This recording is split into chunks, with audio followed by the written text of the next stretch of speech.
ஆண்டவரும் உலக இரட்சகருமாக இயேசு கிறிஸ்துவின் இனிய நாமத்தில் யாவருக்கும் என் அன்பின் வாழ்த்துக்கள். தேவனின் பிரசன்னத்தில் இளைப்பாறுகிறேன். நீங்கள் தேவனுடைய ஆலயம் என்றும் தேவனுடைய ஆவி உங்களில் வாசமாக இருக்கிறது என்றும் உங்களுக்கு தெரியாதா? 1 கொரிந்தியர் 3:16.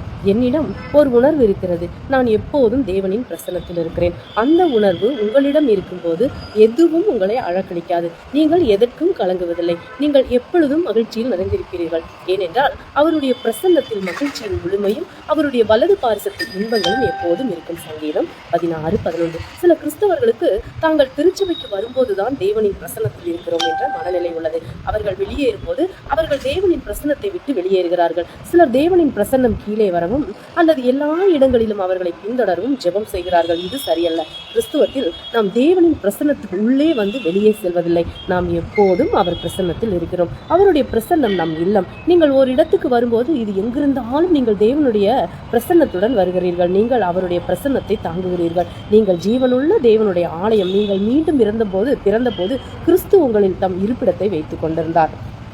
அவர் இப்போது உங்களில் இருக்கிறார். நீங்கள் அவரில் இருக்கிறீர்கள். சிறிது நேரம் கழித்து மீண்டும் வெளியேற அவர் உங்களுக்குள் வரவில்லை.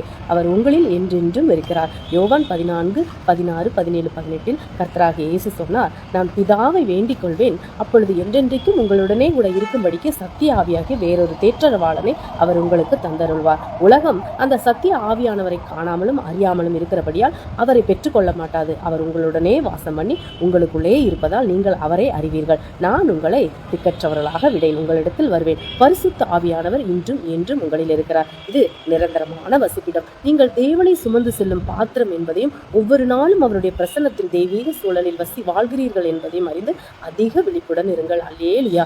தேவனிடம் இப்படியாக அறிக்கை செய்யுங்கள், தேவனின் முழுமை என்னுள் குடிகொண்டுள்ளது. இது நிரந்தரமான வசிப்பிடம். நான் தேவனின் பிரசன்னத்தில் இருக்கிறேன் என்பதை உணர்ந்திருக்கிறேன். நான் தேவனை சுமக்கும் பாத்திரம். நான் தெய்வீக சூழலில் வாழ்கிறேன். தேவனின் தெய்வீக பிரசன்னத்தை கொண்டு செல்பவனாக மேலும் கூடாரமாக இருப்பது என்னே ஒரு ஆசீர்வாதம்.